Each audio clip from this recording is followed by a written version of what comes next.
Hey guys, wow. It starts with a blue sky, the kind you barely notice when you're running late. The mom straps her 2-year-old into the car seat, humming out of habit. She's headed to her nursing shift, 12 hours at the local hospital, and the sitter will watch her boy. You already know the story doesn't end well.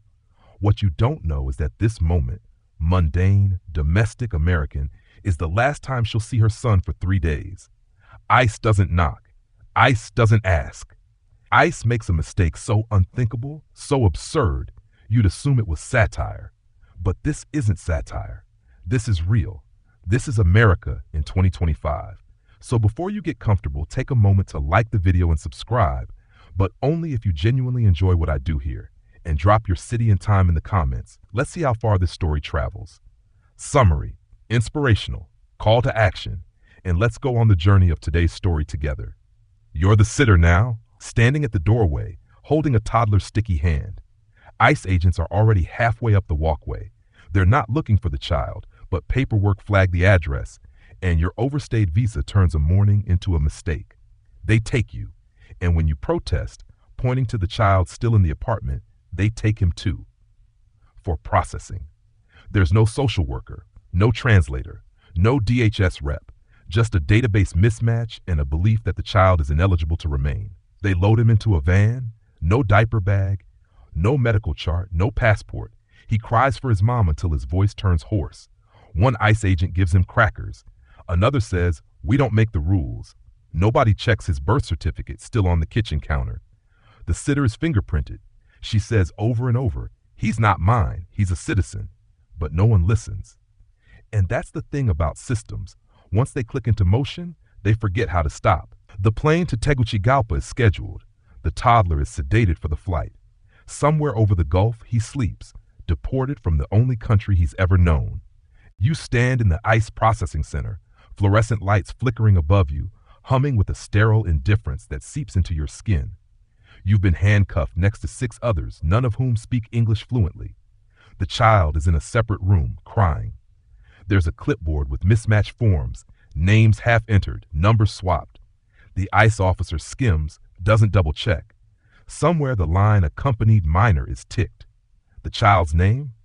Wrong spelling. Date of birth? Off by a year. But the system doesn't ask questions, it just processes. This is the fog of bureaucracy. You'd think there are guardrails for this. After all, how do you mistakenly deport a toddler born in Dallas, Texas?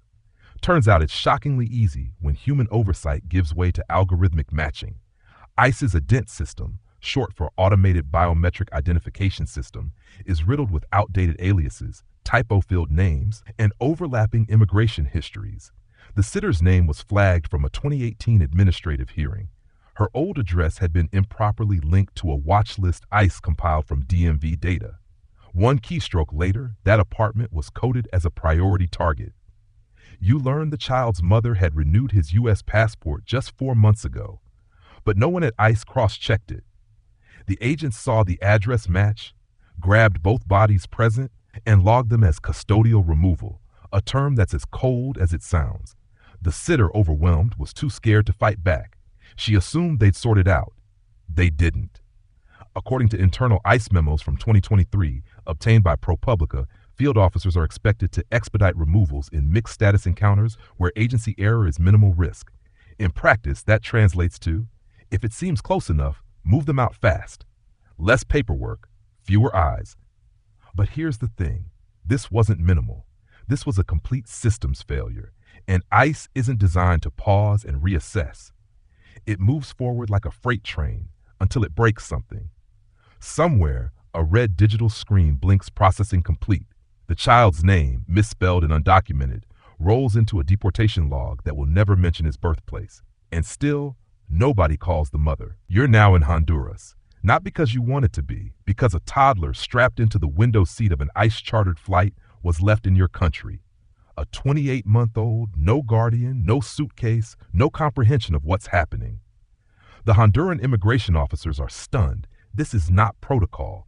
There's no case file.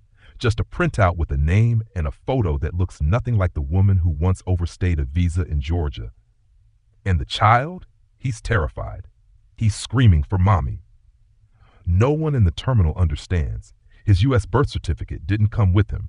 His vaccination records are still at the pediatrician's office in Texas. His mom's phone number is handwritten on his shirt in ink, an act of desperation by the sitter as she was cuffed. But by the time local authorities in Tegucigalpa read the note, ICE has already flown back. You picture the child's mother. Her name is Elena Rivera. She's 33, a registered nurse. Born in San Diego, her parents immigrated legally from El Salvador during the Civil War. She married an American-born electrician. They bought a starter home outside Houston. She trusted the babysitter. She went to work thinking her son would nap, maybe watch cartoons, maybe wait for her like he always did. She gets the call from the sitter's friend, not from ICE. She collapses in the hospital hallway. She tries calling ICE's Houston field office. No one answers. She tries 311, gets redirected to USCIS, then to CBP, then back again. For 19 hours, she has no idea which country her child is in. The truth finally comes from a Honduran NGO worker who posts a photo online trying to identify the abandoned child. The post goes viral. That's how Elena learns where her son is. Not through official channels, through a tweet. Underneath the image of her baby's face, there are 6,000 retweets and one chilling caption. Another child dumped by ICE? By the time she books a flight, it's already been 2 days. Her son, born in a Houston hospital with an eagle on his birth certificate, is now classified involuntary minor returnee. ICE refuses to comment. You start digging. Not just because this happened, but because it could happen again. And it does, often. According to data from TRAC, Transactional Records Access Clearinghouse, at Syracuse University, misidentifications by ICE have risen steadily since 2021. In 2024 alone, at least 139 confirmed cases involve U.S. citizens being detained, interrogated, or mistakenly entered into deportation proceedings. Of these, 6 were minors, 2 were infants. You read through the government documents, you scroll past the gray tables, the redacted lines. You find an OIG, Office of Inspector General report quietly published in November last year, outlining ICE's ongoing failure to implement biometric double verification for minors. In over 80% of custody transfer cases involving children, agents fail to check familial relationships or consult child welfare staff. Instead, they relied on name matching, flimsy algorithms powered by incomplete data. And here's the kicker. There's no mandatory system-wide accountability when ICE gets it wrong. No automated pause, no review trigger. If the error isn't flagged by an outsider, an NGO, a journalist, or a viral tweet, it stays buried. Meanwhile, ICE has been expanding its Rapid Response Operations, RRO, a program praised for streamlining apprehensions in complex environments, according to a press release from March 2025 on ICE.gov. But buried in that same announcement is a quiet acknowledgement that due to volume-based efficiency targets, RRO units are temporarily exempt from full file audits. In plain English, move fast, ask questions later. And when mistakes happen, ICE classifies them as operational anomalies. That's not accountability, that's branding. One case documented by the Marshall Project detailed a 17-year-old DACA recipient wrongfully detained for 3 weeks after an ICE scanner misread a fingerprint. He missed his high school graduation. He had a 4.0 GPA. But this was a toddler, a child who still says baba instead of bottle, a child who doesn't even understand what deportation means. And still the system logged him, tagged him, and sent him away without an adult even saying his name out loud. You stand at the edge of 2 opposing arguments, both screaming for legitimacy. On one side, you hear ICE defenders, often retired agents on news panels or anonymous voices on Reddit threads. They say the agency is under siege. Too many cases, not enough funding. Mistakes happen, one former field supervisor shrugs during a WLWT news segment. It's not ideal, but it's wartime triage. They argue ICE personnel are not villains. They're bureaucrats stuck doing cleanup in a dysfunctional immigration system. You hear them point fingers at Congress for legislative gridlock, at local jails for poor data sharing, at migrants themselves for creating confusion with forged identities. Blame the parents, one headline from the New York Post screams, quoting a DHS source who says, people lie. That's the problem. But here's the other side. A growing body of lawyers, journalists, and activists are calling this what it is: institutional cruelty. ACLU attorneys reference patterns, not one-time slip-ups. They point to training deficiencies, lack of independent oversight, and the culture of dehumanization that allows agents to treat every undocumented person and anyone near them as suspect. You wouldn't send a U.S. soldier's child to a war zone because the babysitter overstayed her visa, one immigration lawyer posts on X. So why is this tolerated here? Social workers echo that it's not just about broken systems, it's about who the system is designed to protect. The U.S.-born toddler wasn't just invisible to ICE, he was considered expendable by design. An acceptable casualty in the rush to hit monthly removal targets, as cited in a 2024 internal ICE performance review leaked to Wired. And there's something more chilling underneath it all. An idea that somewhere, someone read the child's file and thought, close enough. Close enough to be deported, close enough to go unnoticed, close enough that nobody, not even ICE, felt the need to apologize. Not publicly, not privately, just silence. And maybe that's what makes it monstrous, not the act, but the indifference after. You sit in the kitchen across from Elena Rivera now. Her hands tremble around a chipped coffee mug. She hasn't slept since getting back. Not really. She flew to Honduras the moment she saw the tweet. No help from ICE. No coordination from the U.S. Embassy, just raw maternal panic and a printed screenshot of her son's face. When she found him, he was in a shelter run by a local faith organization, thin, feverish, and silent. A woman named Maribel had been caring for him, using a translator app to understand his crying.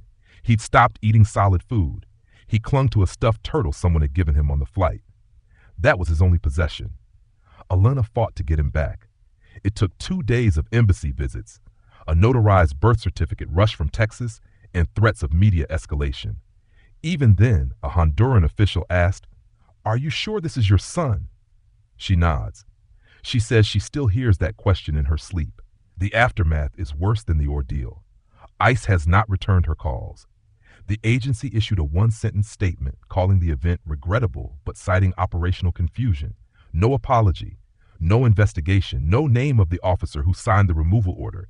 Her toddler's medical chart now shows involuntary international displacement. He wakes up screaming. He won't go in cars. And then came the bills. Thousands of dollars in travel, notarizations, last-minute bookings, none reimbursed. Her employer granted emergency leave, but her coworkers now whisper, unsure what happened. Some suspect she's undocumented. Others just avoid her. What ICE broke wasn't just the law. It was her sense of reality. That her child could be taken, flown to another country, and that no one would be held accountable. That it could all be filed under administrative accident. She holds up the stuffed turtle. This is what brought him home. She whispers, not ICE, not the government, a toy, a stranger, a tweet. And you wonder, how many other mothers are out there waiting by the phone, not knowing their child has already crossed a border? You walk past the car seat still strapped in the back of Elena's Honda Civic. It's faded now, crusted with old snack crumbs, its straps dangling loose. She hasn't had the heart to remove it. It reminds me that he came back, she says, almost to herself. And you realize something. What was broken wasn't just trust in ICE. It was the entire illusion of safety. For citizens, for immigrants, for children. Because if a citizen child can vanish for 72 hours without legal cause, then what really separates the documented from the disposable? You scroll through ICE's official statements on their website. Most are measured, legalistic. Enforcement action, standard procedures, internal review pending. None of them tell you what happens when a mother wakes up screaming. None of them mention a toddler who no longer speaks in full sentences because something inside him froze. And it makes you think about how American identity isn't something printed on a certificate. It's something we assume is permanent, unshakable, until it's not. You recall the story of a World War II veteran mistakenly deported in the 1980s, or the 14-year-old U.S. citizen deported to Mexico in 2010 and forced to survive there for months. History repeats, but we learn nothing, because it doesn't touch most of us until it does. Even stranger, ICE recently spent over $800,000 piloting a program for biometric facial recognition at bus stops. They say it's to improve accuracy. But they never fixed the broken protocols that let a 2-year-old get deported in the first place. Maybe that's the real tragedy. We invest in tools, but not in people. We code databases to identify risk, but not to recognize innocence. We allow algorithms to decide lives, and when they fail, we treat it as a glitch, not a catastrophe. The car seat remains in Elena's car, a quiet monument to everything that went wrong, and a reminder that it could happen again. Because here, your birthplace isn't a shield, it's a QR code, a typo away from erasure. You sit down at your screen, ready to post. You hesitate, hovering over the button, wondering, does it make a difference? Will one more video, one more story shift the weight of a system built to forget its mistakes? But then you remember Alina's face, the disbelief, the defiance. You remember her son, finally sleeping in his own bed again, wrapped in a quilt his grandmother made, fingers still clinging to that stuffed turtle. And you know, silence is complicity. So here's what you can do, right now. First, demand accountability. Call your representative. Ask why ICE still lacks an independent oversight board for wrongful deportations. Ask how many U.S. citizens were detained last year. Ask what mechanisms exist to challenge removal orders when victims can't even speak yet. Second, donate or volunteer with immigration rights groups. Organizations like RACES, Al Otro Lado, and the ACLU's Immigrants' Rights Project. These are the people who chase mistakes when the system tries to bury them. Third, educate yourself. Read track reports. Follow investigative journalists at ProPublica, the Marshall Project, and the Guardian's Immigration Desk. Share their work, not just to vent, but to arm others with truth. And lastly, speak the story. Repost the tweet that helped find the toddler. Share Elena's name, her fight, her victory. Because storytelling isn't just about remembering, it's resistance against being erased. ICE didn't issue an apology. There was no restitution, no press conference, no disciplinary action. But that doesn't mean we're powerless. Because change doesn't start inside ICE. It starts with people like you, pulling the curtain back, frame by frame, until the truth is undeniable. That's why this video exists. That's why your voice matters. That's why, if this made you feel something, anger, heartbreak, determination, don't scroll away. Share it, comment, use it. Turn it into something that lasts longer than a system mistake. Because a child came home, and that should never have been a miracle.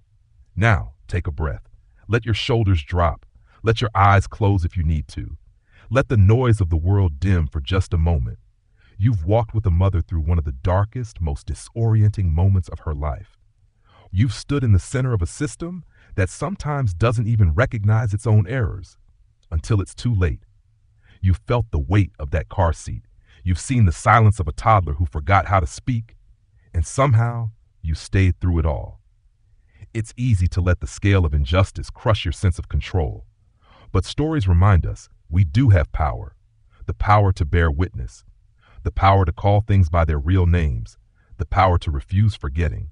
Maybe tonight you'll lie awake, remembering Elena's trembling fingers around that coffee mug. Maybe you'll picture a blue sky and a stroller left on the curb. But maybe, too, you'll remember that someone did something. Someone posted a photo. Someone got on a plane. Someone watched this story and said no more. And maybe that someone is you. So before this fades, do one small thing. Share it. Speak it. Carry it into your next conversation. Because one mistake shouldn't define a country. And silence should never be what we're best at.